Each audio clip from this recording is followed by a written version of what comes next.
Hello, hello. Lumos here. I'm outside the Emery Stadium. Arsenal versus Crystal Palace. And the team news is out. Kieran Tierney gets his Premier League debut. So that's the big news right there. But also, Ozil's still not in the squad. Ozil's still left out of the team. I'm going to read the team out to you now. In goal, we have Leno. Chambers in right back position. David Luiz, Socrates, Tierney, Xhaka, Guendouzi, Ceballos, Pepe, Lacazette, and Aubameyang. So Lacazette's back in the team as well. Pepe in the team as well. Hopefully he can continue his form. But what are you guys' thoughts on that lineup? I'm going to repeat it one more time. We've got Leno, Chambers, Luiz, Socrates, Tierney, Xhaka, Guendouzi, Ceballos, Pepe, Lacazette, and Aubameyang. Blood clot, yeah. On the bench, Martinez, Bellerin, Kolasinac, Holding, Torreira, Martinelli, and Saka. I want to see Martinelli come on today and get involved as well. Bellerin's on the bench. I still don't think Bellerin's ready for a starting position, so I'm not going to disagree with Emery on that one. But for me, why is Ozil not in the squad? Why is Ozil still not in the squad, man? Oh, go on, man.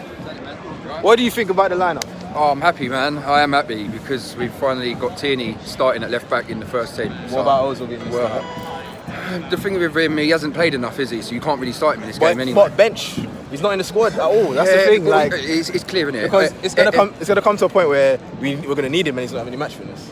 Emery don't like him. You know, he's never going to put him in, is he? If he ain't even starting in cup games and Europa League games, he's never going to start in a Premier League game, is he? So we'll see what happens, isn't it? He'll rather outstay Emery if Emery don't get top four. Some people are saying that Ozil has to start against Liverpool. But how can he have to start against Liverpool now? He's not playing any games. Yeah, he can't start. So, he'll have to go on the bench. He'll have to go on the bench for a game if he wants to try and get him in and then give him like odd minutes here and there. But it clearly ain't happening. Personally, I think he's just going to ride it out now till January, and they're going to try and ship him out on loan somewhere, in Milan or Fenerbahce. Here's the thing for me, right? If you got a player that you want to get rid of, loan or sell, you need to play them to entice people to want him. I still think people will be interested in him. They will, but I'd hate to see it happen. But there's a lot of talk at the moment going around that Man United might come in for him. Cheesy Pizza here says, I think Martinelli should start. Lacazette coming from injury, we should slowly ease him into the team. I won't disagree with that, you know. It'd be nice to see Martinelli start today. To be fair, I don't think Lacazette looked that sharp the other night against Vitoria. So look, we'll see how he gets on. If he doesn't click with Aubameyang today, then bring Martinelli on. And then again, no Torreira again. No Torreira starting again. That hurts. That does hurt because he's the only decent defensive midfielder we got. But even though he is the only DM we got, he still plays him as a number 10. So it's hard, isn't it? You know, Emery sees it. Emery sees him as the way that I think Sarri see Kante at Chelsea. He sees him as a more attacking-minded player because he can hassle the defence. But I don't like that. He's not. He's a good ball winner. Yeah. And I want to just give the someone ball, else someone that can needs to do the go creative, forward with it. Yeah, but for some reason Emery's got in his head that he's not his defensive midfielder. So listen, it's his decisions. We'll have to go with it. And if it doesn't work, then he's the one that's going to get sacked because of it. A lot of the comments here coming through are saying Xhaka out, Emery out. Yeah. What's this? Monty Max says you're spot on with the Kante comparison, which is true. Well, let's see how he gets on today, innit? Really, no one in the midfield in the last game against Victoria really had a great game, to be honest with you. So we'll see how Xhaka gets on. You know, you've got to back him, innit? He's our player, so and we need a win today. Well, he's the captain, so he's literally expected to play in every single match, isn't he?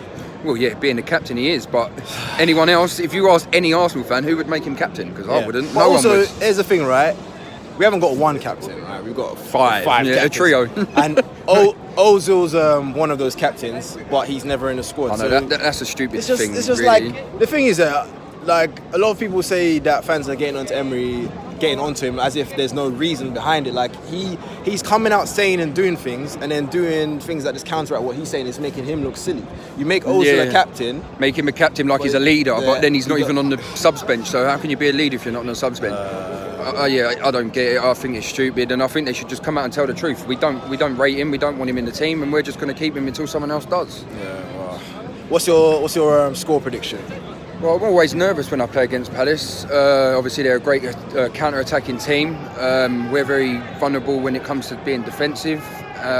So my heart says 3-1 Arsenal, but my head says that we might draw this game. But we'll see how it goes. You say 3-1, I'm thinking more of a 3-2, man. I think 3-2 be more closer. I think it's going to be. I think it's going to be. It is going to be tight. You're right. It is going to be tight, especially without Torreira in the team. Yeah.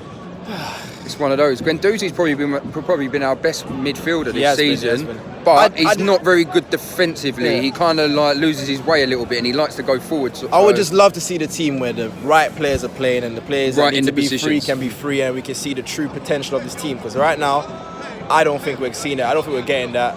I think this team here is a team that could guarantee top 3. If being played right, if it was played right, with the right tactics. And now we got to be looking over our shoulders with the way Chelsea are playing and stuff. Well, not looking over our shoulders. Look at Leicester. They're in front of us. I say looking over our shoulders. We got to be worrying about. And when we was looking for a new manager before we got Emery, there was a lot of rumours. Brendan Rodgers, and everyone was like, no, we don't want him. Well, seeing what he's doing at Leicester have got an identity. Emery hasn't given Arsenal an identity. We haven't. Who knows how we play? Under Wenger, we was losing towards the end of his reign and stuff like that, but he had an identity. He liked to keep the ball. We was more attacking than we are now. We was just as bad defensively, but we had an identity. And I don't think we've got that under Emery. And in my opinion, like I've said many times, I don't think he's going to take us to the next level. Midnight asked, do you think we should have signed Zaha instead of Pepe? No, it's a hard one because obviously the reason why we didn't sign Zaha is because Palace wanted all the money up front, whereas obviously with the Pepe deal you can get it over instalments. I'd have them both for this club. Troops I'd have one on the left, one on the right. Is that actually Troops? I think it's Troops saying Emery under a lot of pressure. I don't know if that's actually Troops. He is, it might be a fake one. Yeah? He is under a lot of pressure. He is, because at the end of the day, even though we're still in touching distance of the top 4, we're not playing great at all. When have we had a great game this season? I don't remember a great game. We've scraped most of the results. I think the best game I've seen, probably out in the league, Burnley, yeah. And even then, that was what, 3? Was it 3-1 or 3-2? 3-1. Yeah, it was 3-1 in the end. It wasn't fully convincing. It wasn't. Close. So yeah, man, it's someone said it's a fake Troops. But he's saying I am real. I am real. Troops wouldn't say that. Troops wouldn't say that. He wouldn't say that. Yeah. Flagman, what go on, man? Yeah. What's the score prediction? I think 2-1. 2-1, yeah. To Arsenal. Who's getting the goals? 14. Aubameyang. Okay, Aubameyang brace, yeah. Yeah. Right. I brought my missus here. She's a Palace fan. She just pulled the maddest face. She don't want to be on camera. I was about to turn the camera, but she's scared. Yeah, unfortunately. Do you not think you get anything this game? A draw. Okay. All right then. I'm just gonna end it now with a bit of Flagman's dancing. And come on, you Gunners! Come on. Arsenal جاية. Arsenal جاية. دمتك وعيار